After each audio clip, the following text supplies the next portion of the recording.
When the judge read his name aloud in that quiet courtroom, my hands didn't tremble. Not anymore. For years I used to shake whenever I heard his voice. That calm, venom-laced tone he used to control every part of my life. But that morning, surrounded by lawyers and whispers, I felt only one thing: stillness. The kind of stillness that comes after a storm finally runs out of thunder. I watched him across the room, the man who once promised to love and protect me. He looked smaller than I remembered. His expensive suit couldn't hide the sweat darkening the fabric under his arms. When his eyes met mine, he tried that old, familiar smirk, the one he used whenever he wanted me to doubt myself. But I didn't look away. I had nothing left to fear. It took me years to reach that moment. Years of humiliation dressed as marriage. My name is Clara, and for most of my adult life, I believed love was supposed to hurt a little. That's what he taught me. That's what I accepted, until the day I stopped. When I first met Daniel, he was everything my mother told me to look for. Charming, ambitious, attentive. He opened doors, remembered small details, even called my father Sir, with that respectful little nod. He made me feel seen in a way I hadn't felt before. I was 26, teaching literature at a small high school, living in a quiet apartment above a bakery. Daniel was already building his career, a financial consultant, confident and surrounded by people who admired him. When he asked me out, I thought it was luck. When he proposed a year later, I thought it was destiny. Our wedding was small but beautiful. Candlelight, soft music, the scent of lilacs in the air. I remember his toast clearly. He said, "Clara makes me a better man." Everyone clapped. My father cried.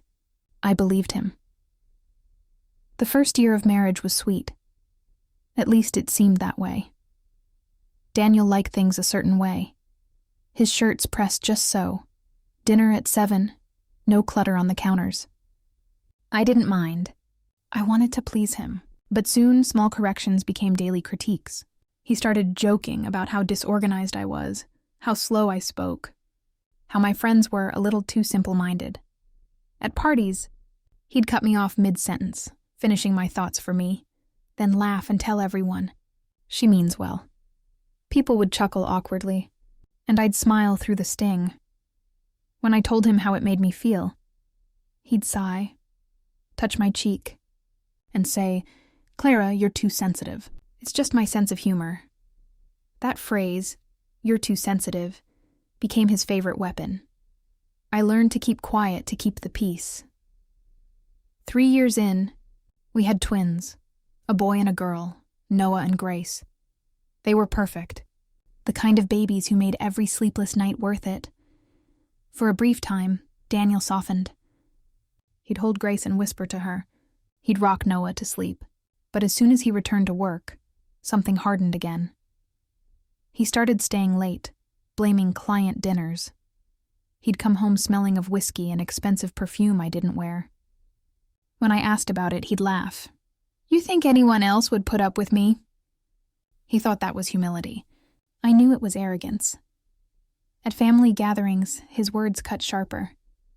He'd point out how much weight I'd gained after pregnancy. Once in front of his mother, he said, "Clara's job now is raising the kids. God knows she couldn't handle my books even if she tried." His mother laughed. I forced myself to join her.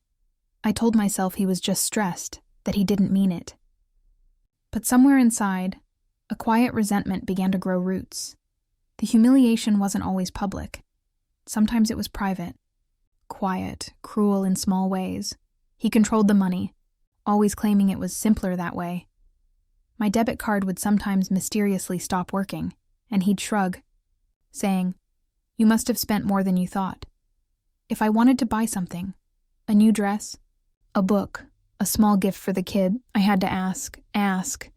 It's such a small word, but it breaks something inside you when you have to ask your husband for your own dignity.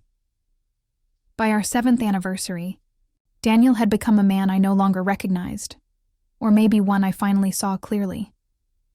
We were at a company gala, one of those pretentious events with champagne fountains and insincere laughter.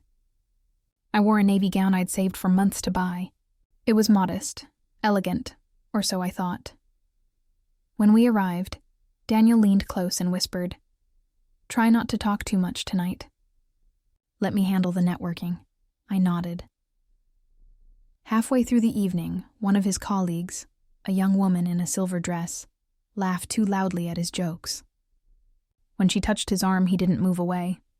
Later, during a speech, he called her the sharpest mind in the office, his hand resting on her shoulder like it belonged there. People noticed. And when I tried to speak to him after, he said, "You're embarrassing yourself. Don't start one of your scenes." That night, as we drove home in silence, I stared out the window, counting streetlights. I told myself I'd leave one day. Not yet, but someday. That promise, small, quiet, secret, kept me alive. It would take another year before I discovered just how deep his deceit ran. But the seeds of revenge, of freedom, were already growing.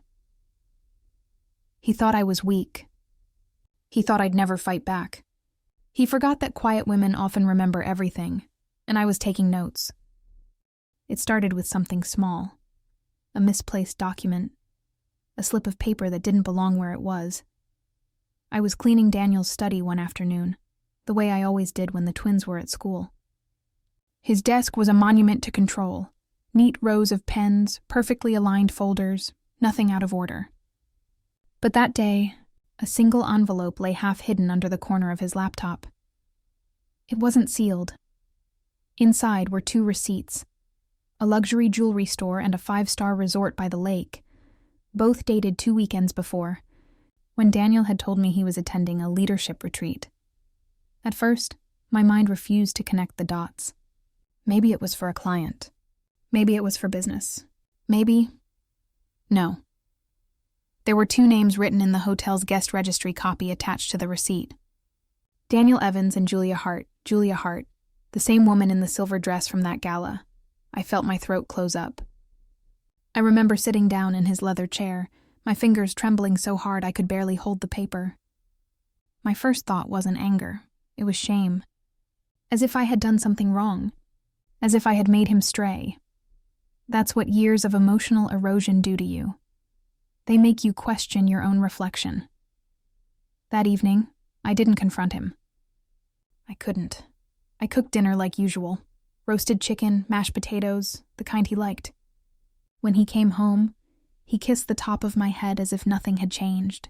He sat down, scrolling through his phone, chuckling at messages he wouldn't show me. I watched him eat. Every movement felt slow, deliberate. I studied his hands. Those same hands that once held me gently, now tapping carelessly on a screen filled with secrets. When he looked up, he smiled. "Why are you staring at me like that?" he said. "Just thinking," I whispered. He nodded unconcerned. He'd grown too used to my silence. For the next few weeks, I pretended to be the obedient wife, the one who believed every excuse. But behind the quiet smiles, I started watching him, learning his patterns. Daniel wasn't cautious anymore. He'd grown arrogant. He'd take late-night calls in the hallway, lower his voice when I passed by, and keep his laptop locked. But arrogance is a careless thing. It leaves trails. He'd sync his phone with our shared home computer, something he'd forgotten long ago.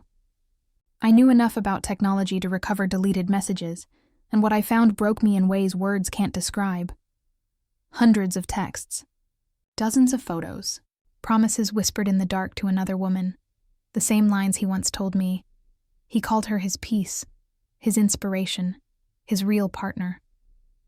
To me, he'd become distant and dismissive.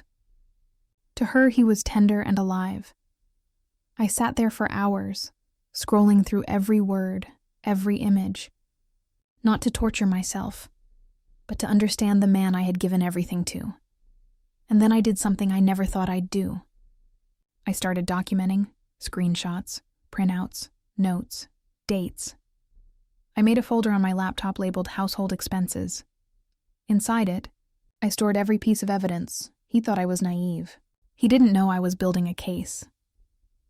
One night, while he was in the shower, his phone buzzed. Julia's name flashed across the screen. I picked it up, my hands steady for the first time. A message preview appeared. "Can't wait to see you at the cabin this weekend. I told my friends it's a work trip. Be careful with Clara. She seems suspicious." My stomach clenched, but I didn't open it. I didn't need to. That was the moment something in me shifted. Not just hurt, but a deep, quiet resolve. I'd been humiliated for years, blamed for his cruelty, made to feel small. But now I saw him for what he truly was, weak, and weakness can be used. The next morning I made breakfast, pancakes for the kids, eggs for him. The twins laughed at the table, syrup on their cheeks, innocent and unknowing. Daniel kissed them goodbye, then kissed me on the cheek. "You're quiet again," he said. "Don't start one of your moods." I smiled faintly. "Of course not," I replied. When the door closed behind him, I exhaled. Slow, steady. I wasn't angry anymore. I was planning. Over the next month, I began to rebuild myself, in secret. I contacted an old college friend, now a family lawyer. I told her I was helping a friend with legal research. She didn't question it much. She sent me documents about financial rights, asset tracing, custody laws. At night, when Daniel fell asleep beside me, I'd sit in the living room with a cup of tea, reading through every clause and section. The more I learned, the calmer I became. Knowledge was oxygen, and I'd been suffocating for years. I discovered that nearly all our assets, the house, the savings, the business shares, were in our joint name. He had never expected I'd notice, let alone understand their value. But I did. And with every document I read, I realized I didn't need to scream to destroy him. I just needed to be silent, strategic. One evening, while tucking Grace into bed, she looked up and asked, "Mommy, why do you always look sad when Daddy's home?" My throat tightened. Children see what adults ignore. I brushed her hair back gently. "Sometimes grown-ups forget how to be kind, sweetheart. But we'll be okay." She smiled sleepily. "Because we have you?" I kissed her forehead. "Because we have each other." By the time Daniel's birthday came around, I had already met with 2 lawyers, opened a separate bank account, and transferred small amounts of money, hidden under household reimbursements. Nothing suspicious, nothing traceable. He still believed I was his obedient wife. He didn't know I was quietly becoming something else. That night, as he blew out his candles surrounded by friends and laughter, he made another one of his public jokes at my expense. "Clara's not much of a cook, but at least she tries," he said, grinning. People laughed. I laughed too, softly, politely. But inside, I made a wish of my own, that this would be the last time he'd ever laugh at me, and I intended to make that wish come true. It was a Sunday morning when everything finally broke open. The sky was gray, the kind of dull shade that makes the world feel heavier. The twins were at my sister's house for the weekend, and Daniel had left early, claiming he needed to check on a client's investment portfolio. I'd grown used to his lies, but that day, I decided to follow them. I'd borrowed my friend's old sedan, inconspicuous, quiet. My heart pounded against my ribs as I tailed Daniel's black BMW through the city. I told myself I wasn't doing this out of jealousy but out of confirmation. I needed to see. He drove out of town, past the lake road, and eventually turned into a secluded driveway lined with tall pines. At the end stood a glass front cabin, the kind that looked like it belonged in a magazine. He got out, checked his phone, then smiled as Julia appeared in the doorway. She wore one of his shirts, barefoot, laughing, and in that moment I realized I wasn't watching my husband. I was watching a stranger, a man who'd spent years tearing me down just to feel powerful somewhere else. I parked far enough to stay unseen and sat there for a long time, my hands gripping the steering wheel until my knuckles whitened. I didn't cry. The tears had already been spent in other seasons of my life. What filled me instead was something cleaner, sharper, focus. When he finally left hours later, I drove away in the opposite direction, toward the city, toward the truth. The next morning, I went to see my lawyer friend again. I told her everything, The receipts, the messages, the affair. She didn't gasp or scold. She just looked at me with quiet understanding. "Clara," she said softly, "do you want to leave him? Or do you want to win?" The question hung in the air. I didn't want to leave in shame as he expected. I didn't want to start over with nothing. I wanted justice, not just for me, but for the years he'd stolen from my peace. "I want both," I finally said. She nodded. "Then we do this quietly, carefully. You'll get everything that's rightfully yours, and your children's." That night, I cooked Daniel's favorite meal again: roasted lamb, garlic potatoes, red wine. He came home in a good mood, humming, talking about new business opportunities. I listened, smiled, nodded at all the right places. When he asked how my day was, I told him I'd been sorting paperwork for taxes. He laughed. "See? I told you you'd get the hang of it eventually." I smiled. You were right. He had no idea I'd already gathered every document, every bank statement, every email trail linking his business trips to personal expenses. I didn't shout. I didn't accuse. I played my part perfectly, because I knew my silence was more dangerous than his words. A week later, I invited Julia to lunch. Yes, her. I'd found her email through Daniel's messages and sent a polite, vague note. "I think we need to talk, woman to woman. I promise this isn't what you think." She agreed, curious, maybe even smug. We met at a quiet cafe downtown. When she walked in, she was even younger than I remembered. Maybe 28. Polished, confident. She looked at me like she'd already won something. "Clara," she said, smiling, "I wasn't expecting you to reach out." I stirred my coffee slowly. "I imagine you weren't." "I suppose you found out about us," she said, her tone almost apologetic. "Daniel told me things were complicated at home." I nodded. "I'm sure he did." She hesitated, maybe waiting for me to cry, to plead. I did neither. "I'm not here to fight," I said. "I just wanted to make sure you know the kind of man you're with." Julia raised an eyebrow. "I think I know him well." "Then you'll know he lies, about money, about work, about who he is." I leaned in slightly. "He's been transferring assets, setting up accounts in your name. He's making you a legal accomplice to tax fraud." Her face paled instantly. That wasn't entirely true. Not yet. But I knew enough about his shady deals to make it sound true. And I knew her type. Ambitious, smart, but not stupid enough to risk her career. "Check for yourself," I said, sliding a folded paper across the table.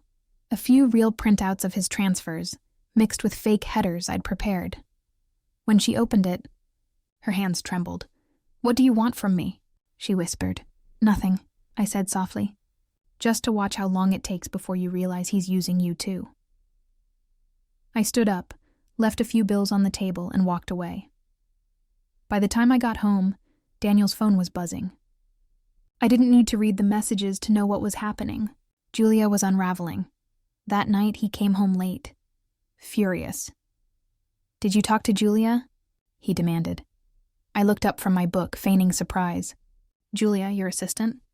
"Don't play dumb, Clara." His voice cracked with panic. "You had no right to what?" I interrupted, my voice calm even. "To know my husband's been sleeping with his employee for over a year?" His mouth opened, then closed. He wasn't used to my composure. "You're ruining my life," he hissed. "No, Daniel," I said quietly. "You did that all by yourself." For the first time, he looked unsure, like he couldn't predict what I'd do next. That fear was better than any revenge I could have planned. Over the next few weeks, things escalated. Julia stopped showing up at his office.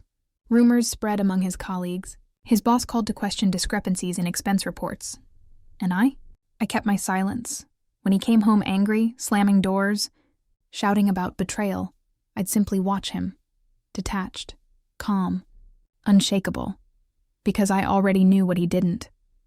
My lawyer had filed for separation under emotional cruelty and infidelity. The court had frozen half of our shared assets under my name. When the papers arrived, he stared at them like they were written in another language. "What is this?" he asked, voice shaking. "Freedom," I said. He laughed bitterly. "You think you can survive without me? You're nothing without me, Clara." I looked at him, really looked at him, and felt a strange sort of pity. "No," I said softly. "You're nothing without control, and I just took that away." The following days were chaos. He called, begged, threatened, then softened again, the cycle of abusers everywhere. But each time, his words bounced off the armor I'd built from years of silence. He even showed up at my lawyer's office once, shouting that I was stealing his money. The receptionist called security, and I stood there, watching as the man who once made me feel so small was escorted out, red-faced, furious, powerless. It didn't feel like triumph. It felt like release. That night, I packed the last of my things. The twins were asleep, their small breaths steady in the next room. I stood by the window, watching the rain streak down the glass, and whispered to the dark, "It's over." But deep down, I knew it wasn't quite over yet. The world hadn't seen the man behind the mask, not fully. And before I closed that chapter, I intended to make sure they did. The morning after I filed for separation, Daniel's entire world began to unravel, but he didn't know yet how deep the cracks went. He still believed he could fix it with charm, with manipulation, with the same false tenderness he'd used to bind me for years. What he didn't realize was that I had stopped listening. I was no longer the woman who bent her head in shame every time he spoke. I was the woman who had learned how to fight quietly. The first strike came through his own company. A few weeks earlier, I'd made an anonymous report to the corporate ethics board. Nothing dramatic, just a neatly packaged envelope containing copies of those business expense reports and a note. Review transactions between Daniel Evans and Julia Hart. Potential misuse of company funds. It didn't take long for the audit department to act.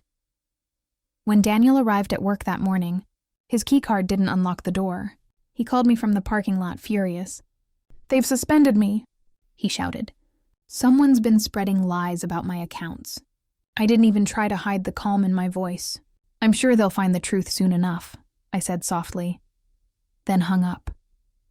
For years I'd watched him humiliate me in front of friends, belittle my intelligence, reduce me to silence. That day I tasted a fraction of justice, quiet, clean and satisfying, but that was only part of the plan. Next step was to make sure our financial foundation, the one he believed was his being, would stay under my control. He'd built several joint investment accounts under both our names, thinking it made him look generous. What he hadn't considered was that joint ownership meant I had equal rights to them. My lawyer and I began the process of transferring my half into protected trust accounts for the children's future. It wasn't revenge anymore. It was reclamation.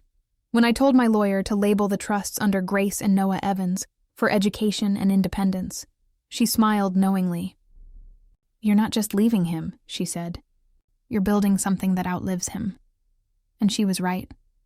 Meanwhile, Daniel's behavior turned erratic. He started showing up at the house unannounced, pounding on the door, yelling that we needed to talk like adults. The first time, I let him in, partly to see what he'd do, partly to test my own strength. He paced the living room, running his hands through his hair. "This separation nonsense, it's a mistake, Clara. You're overreacting." "You always do this." "Do what?" I asked quietly. "Twist things. You think I'm the villain, but I worked my ass off for this family. You think any of this would exist without me?"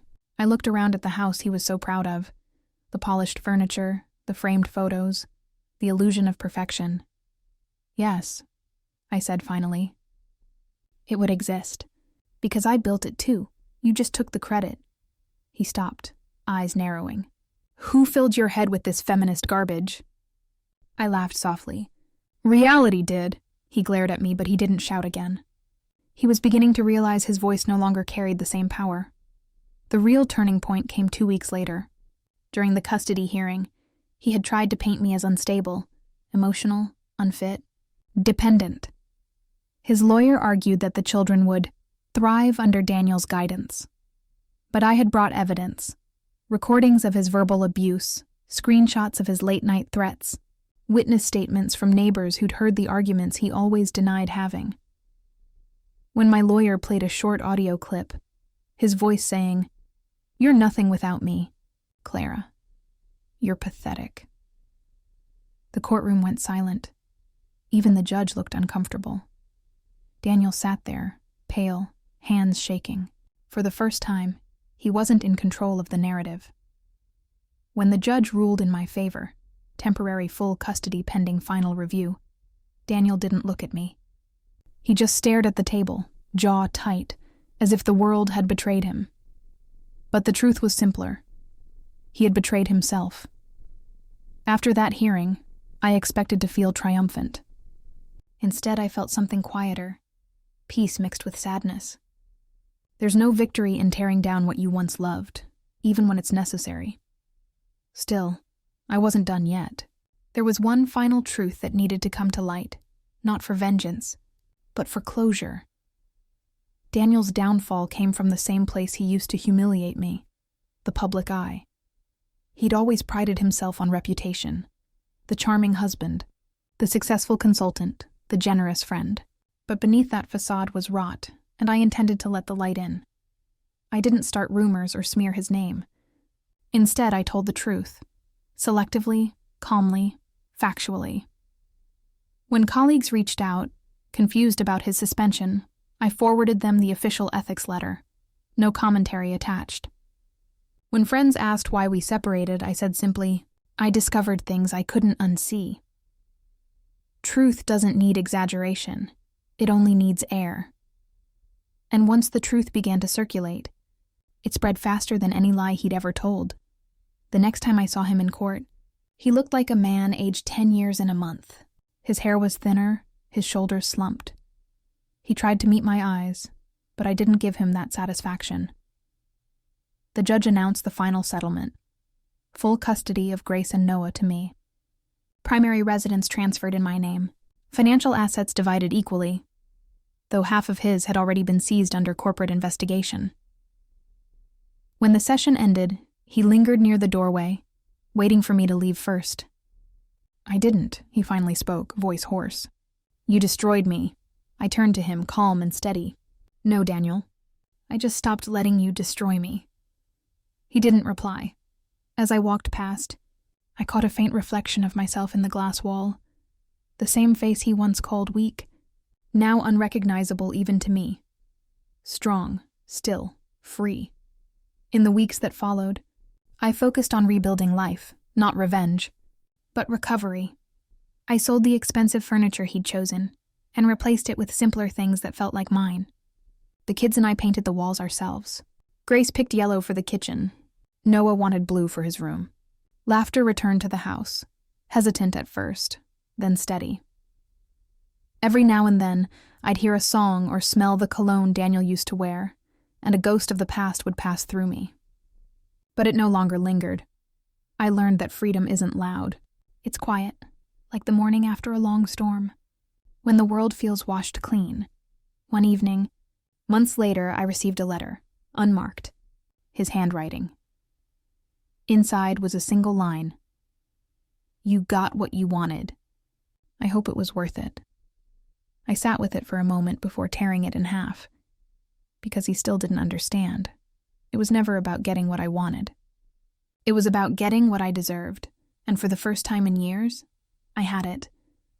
But even then, I knew the story wasn't over. People like Daniel don't just fade quietly. They linger, through gossip, pity, the occasional sideways glance, yet I no longer felt the need to hide. I began sharing pieces of my story with women at the community center. Women who whispered about their own Daniels. Some were still trapped. Some were just beginning to escape. Each time, I told them what I'd learned the hard way. The moment you stop explaining your pain to the person who caused it, that's when you start healing. And healing, I realized, wasn't about revenge at all. It was about reclaiming the version of myself I'd buried under fear. Still, the public reckoning, his true undoing, was yet to come. Because karma, I've learned, doesn't always knock loudly. Sometimes it arrives in the form of truth written in ink, permanent, undeniable, final. And when it came for Daniel, it did so in a way even I couldn't have planned better. The courtroom was colder than I expected, not just in temperature, but in spirit. The air hummed with tension, the kind that made even the sound of shuffling papers seem deafening.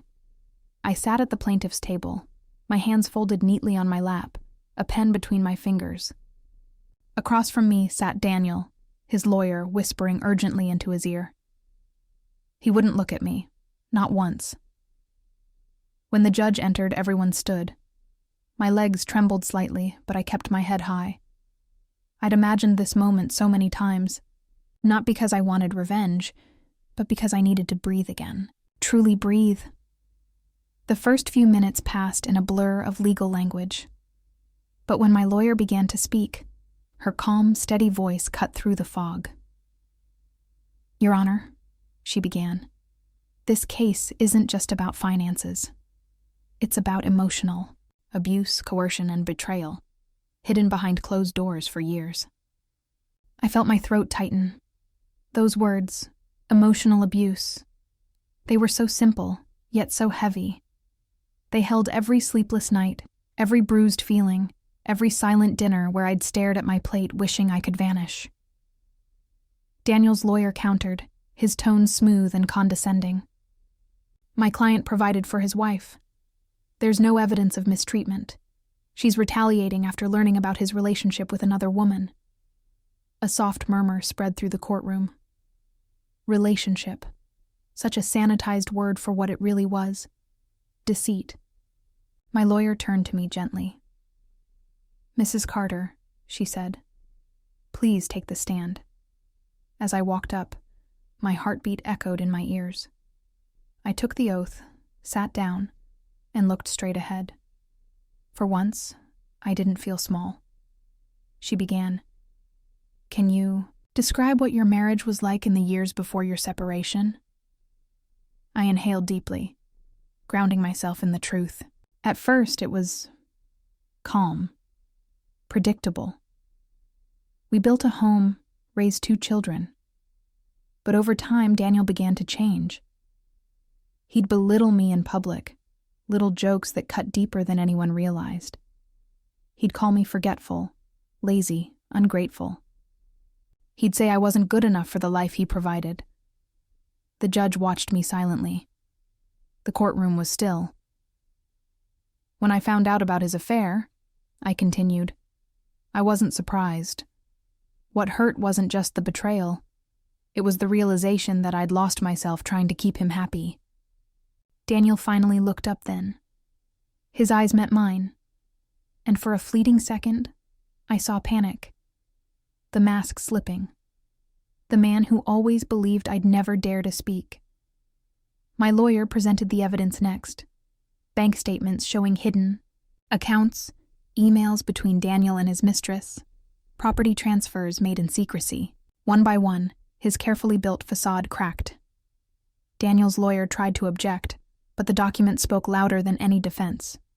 When it was his turn to take the stand, Daniel's voice was calm, rehearsed. "She's exaggerating," he said. "I may have made mistakes, but I always took care of her. She lived comfortably." The judge raised an eyebrow. "Comfortably is not the same as kindly, Mr. Carter." His jaw tightened. He hated losing control, especially in public. By the time closing statements were made, the balance of power in that room had shifted. I wasn't the timid wife anymore. I was a woman reclaiming her name, her truth, her dignity. The judge's verdict came weeks later. I remember the moment I opened the envelope. My hands trembling, breath caught in my chest. Full custody. Half of the assets. The house in my name. It was justice, not revenge, but it felt like freedom. When Daniel found out, he came to the house. It was raining hard, the kind of rain that makes everything smell like wet earth and metal. He stood on the porch, his shirt clinging to his chest, eyes wild with disbelief. "You did this to me," he hissed, his voice shaking. "You turned everyone against me." "No, Daniel," I said quietly. You did that to yourself." He looked around. The home he once ruled, now stripped of his presence. The silence that used to suffocate me was now peaceful, whole. "You think this makes you better than me?" he snapped. "No," I said, stepping back. "It just makes me free." He didn't reply. He just stood there, soaked, small, and suddenly human in his defeat. Then he turned and walked away, leaving muddy footprints across the path. Months passed. The house began to feel like mine again. I painted the walls, changed the curtains, planted lavender by the window. The kids and I laughed more, cooked together, played music on weekends. Slowly, the weight in my chest began to ease. Sometimes I still hear his voice in my head. Not the cruel one, but the one from before. The man I thought he was. But I've learned to let it pass, like wind through open windows. It no longer lingers. Healing isn't loud or dramatic. It's quiet. It's waking up one morning and realizing you didn't think about the past for an entire day. It's sitting on the porch with a cup of tea and feeling, finally, at peace. News travels fast in small towns, faster than the wind, faster than truth itself. When the court verdict came out, Daniel's fall from grace became the talk of the neighborhood. People whispered in grocery aisles, exchanged looks at church, pretended not to stare when I walked by. But I didn't shrink anymore. I met their eyes, nodded politely, and went on with my day. It was strange, really, how people who once praised him now spoke of him in hushed tones. The same men who used to laugh at his jokes avoided him, and the same women who once admired our perfect marriage shook their heads with sympathy. It wasn't pity for him, it was recognition. A collective realization that perfection often hides cruelty. One morning, while sipping tea by the window, I saw Daniel standing across the street. He didn't notice me. He was just standing there. His suit looked wrinkled, his face tired. He'd lost weight, his posture no longer commanding but uncertain. For a moment, I almost felt sorry for him. Almost. He'd moved into a small apartment near his office after the court ruling. Word was, his business had started to crumble. Clients were backing out, investors wanted distance. Once people saw the court documents, the lies, the hidden accounts, they didn't trust him anymore. And in his world, reputation was everything. I didn't gloat. There was no satisfaction in watching someone unravel. But there was a strange kind of justice in knowing the truth was finally visible, no longer buried behind charm and expensive suits. A few weeks later, the kids came home from school with hesitant looks. "Mom," Emma said, "Dad came to see us after class. He said he misses us." I paused, setting down the knife I was using to chop vegetables. "And how did you feel about that?" "He cried," she said softly. "He said he made mistakes." I nodded, my chest tightening. "People do make mistakes, sweetheart, but that doesn't mean we let them hurt us again." She thought about it, then nodded. I told him that. Pride warmed me, not for myself, but for her strength. For years, I'd feared my children would grow up believing love looked like control. But they were learning something different now, that love can be gentle, honest, and safe. A month later, I received an invitation in the mail. It was from Daniel's company, a formal announcement of his resignation. Effective immediately, it read. "Mr. Carter will be stepping down due to personal reasons." I stared at the letter for a long time. The man who once mocked me for being too emotional was now undone by his own arrogance. It wasn't revenge. It was the natural end of deceit. Later that week, I ran into his sister Margaret at the supermarket. She looked uneasy, almost guilty. "I heard about the hearing," she said quietly, avoiding my eyes. "I didn't know." "Everything. If I had, I might have—" "It's all right," I said gently. "You don't have to explain." Her eyes welled up. "He's not taking it well, you know. He's drinking. He's angry at everyone, especially himself." I felt a pang in my chest. Not of pity, but of final understanding. "He'll have to face it," I said softly. "We all do eventually." The first real sign of closure came on an ordinary afternoon. I was hanging laundry in the backyard when I heard a familiar voice from the other side of the fence. Marianne? I turned. It was Daniel. He looked older, not just physically but in spirit. His hair had grayed at the temples, his once sharp eyes now soft with regret. "Can I talk to you for a minute?" he asked. I hesitated, then nodded. He stepped closer to the fence but didn't cross it. That small distance between us, that wooden boundary, somehow felt sacred.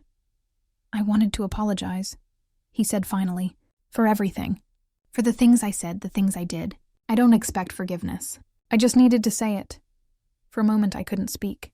The breeze carried the scent of wet grass and sunlight between us. He was no longer the man I feared, just a broken one facing his own reflection. "I believe you're sorry," I said quietly, "and I forgive you. But forgiveness doesn't mean returning to the past." He nodded slowly. "I know." We stood there in silence for a while. Two people who had once shared everything, now sharing nothing but a quiet understanding. Then he turned and walked away. This time there were no harsh words, no slammed doors. Just an ending. Calm, clean, final. That night, I sat on the porch with a cup of tea, the moon spilling silver light over the garden. The kids were asleep inside, their laughter still echoing faintly in the air. For the first time in years, I felt completely still. No tension in my shoulders, no anxious thoughts running wild, just peace. I thought about the years I'd spent trying to fix what was never mine to fix, the years I confused endurance with love, and I realized something. Sometimes freedom doesn't come with noise or vengeance. Sometimes it arrives quietly, in the form of silence, space, and truth. Daniel lost his wealth, his reputation, his control. But I didn't need him to lose more, because I had already gained everything that mattered: my self-worth, my voice, my peace. The first year after the divorce felt like learning to walk again, slowly, carefully, sometimes unsteadily. Every step was unfamiliar, but also full of possibility. I began with the small things. The first time I bought myself flowers. The first time I slept through the night without waking up to a sense of dread. The first time I laughed so hard with my children that I forgot, for a few precious seconds, everything that had ever hurt me. Healing didn't come all at once. It came in quiet fragments, in the way sunlight warmed my kitchen each morning, in the sound of Emma and Luke's laughter echoing through the house, in the simple joy of knowing no one would walk in and make me feel small again. I started working again, part-time at a small local bookstore. It wasn't glamorous, but it filled my days with words and stories and people who smiled without hidden agendas.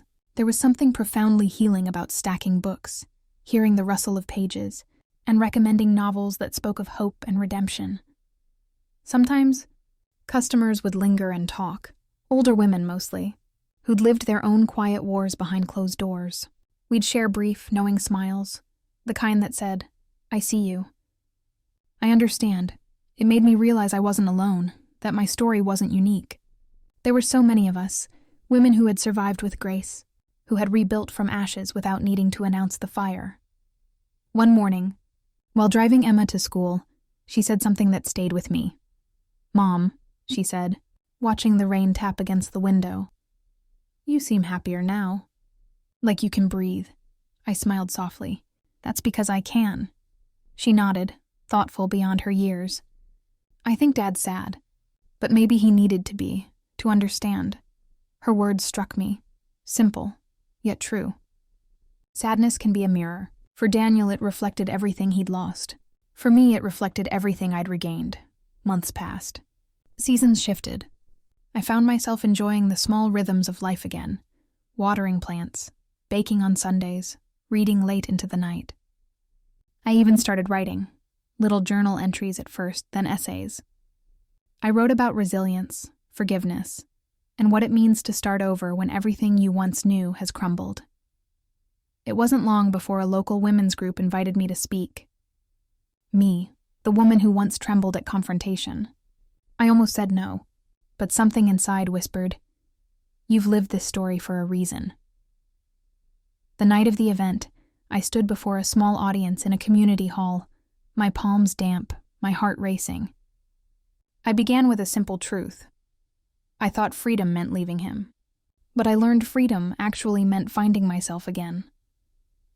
As I spoke, I saw tears glisten in the crowd, women nodding, men listening quietly. When I finished, they stood and clapped, not out of pity, but in solidarity. I walked off that stage feeling taller than I ever had. One day I received a letter. No return address, but I knew the handwriting instantly.